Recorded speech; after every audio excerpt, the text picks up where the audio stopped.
Buenas noches, mi nombre es Alex Balbuena. Bueno, voy a pasar a explicar la resolución del trabajo práctico número uno. Bueno, en la primera teníamos que indicar si esas afirmaciones eran verdaderas o falsas, demostrando o justificando, ¿sí? Eh, bueno, la A dice, existen conjuntos de medida nula que no son medibles, lo cual considero que es falso porque si un conjunto en RD tiene medida nula, entonces es un conjunto medible.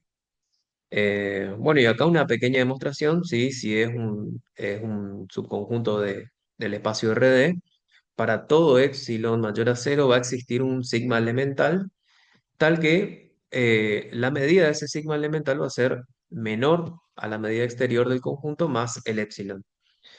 Y como tenemos que la medida del conjunto es nula, ¿sí? Entonces lo que nos queda de esa desigualdad es esto, que la medida de u es menor al epsilon. Bueno, acá ayudándome con el material, ¿sí? Con los apuntes, tenemos que como u menos e está incluido en u, la medida de esa diferencia va a ser menor o igual que la medida exterior de u, que es igual a la medida de u, y eso es menor al epsilon. Entonces acá se demuestra, ¿sí? Lo que se quería probar, que ese conjunto es medible.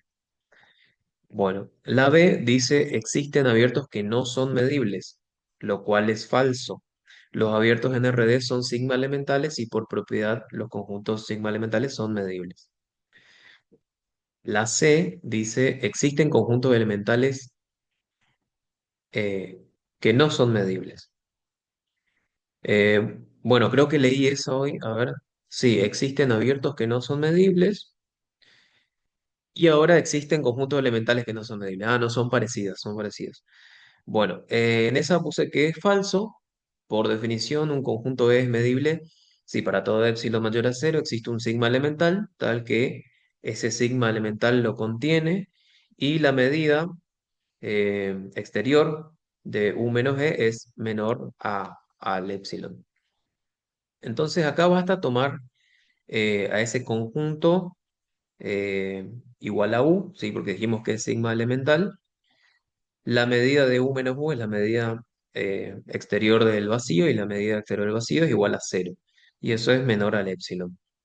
Entonces podemos decir que todo sigma elemental es medible.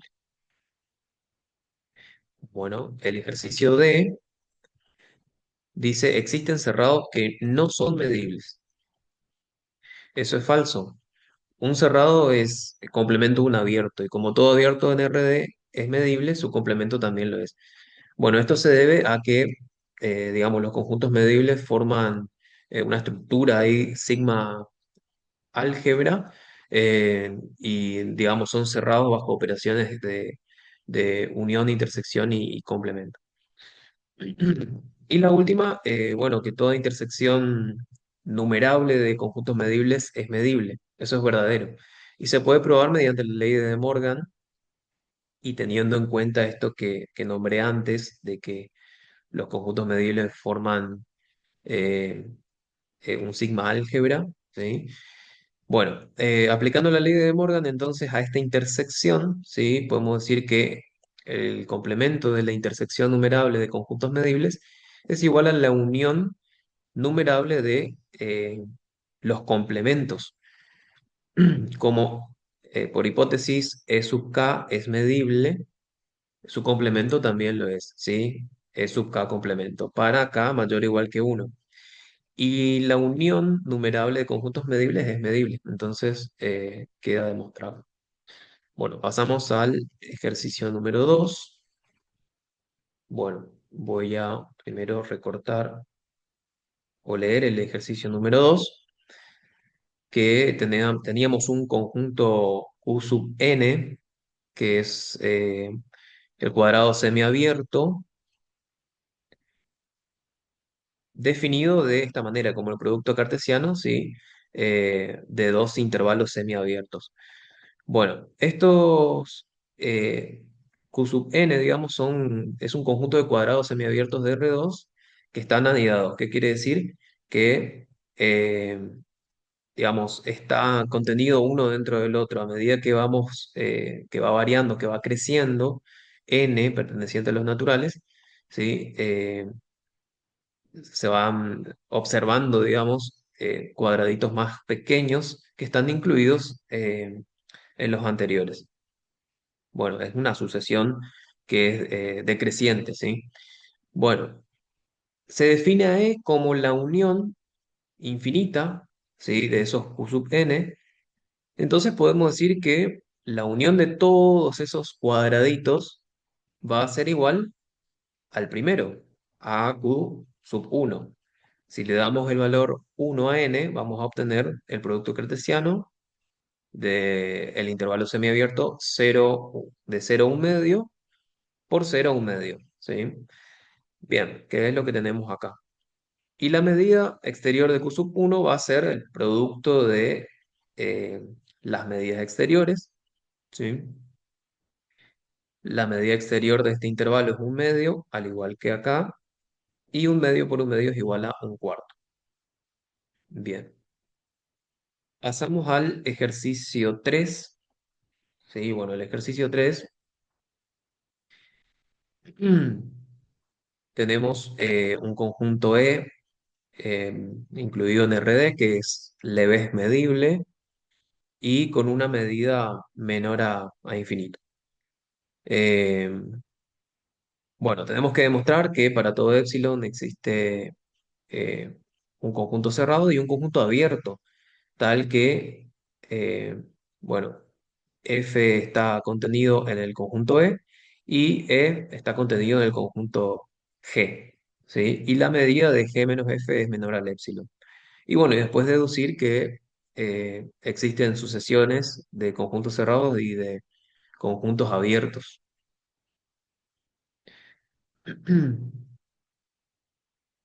Bien, esta no llegué a terminar, no llegué a armar las sucesiones, no me dio el tiempo. Tenemos entonces, como es leve medible por definición, para todo epsilon, epsilon sobre 2 pues acá mayor a cero, existe un G abierto, sigma elemental. Hay un teorema que permite cambiar, digamos, los abiertos por sigma elementales. Eh, bueno, esto es porque los sigma elementales son abiertos, ¿no?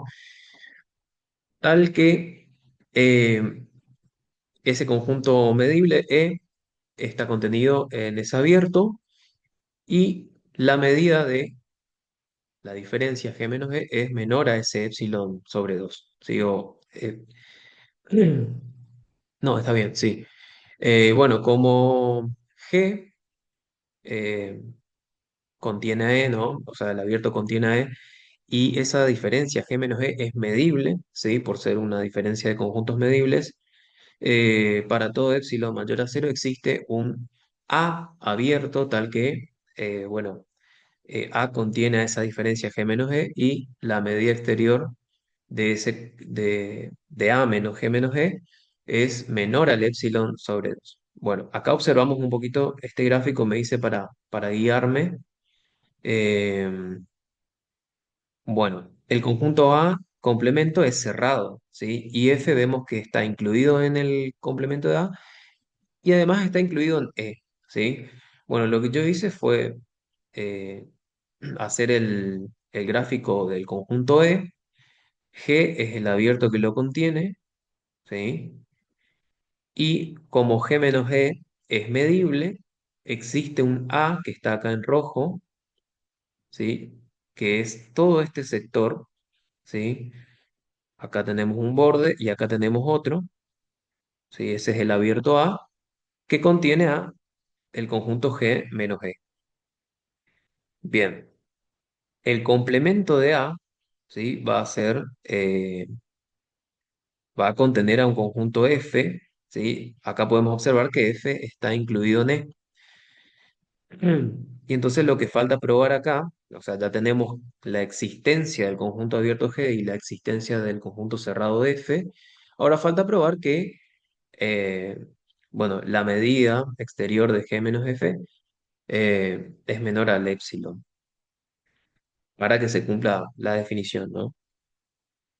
Bien, entonces acá la medida exterior de G menos F es igual a la medida exterior de G menos E, que podemos observar acá. G menos E es todo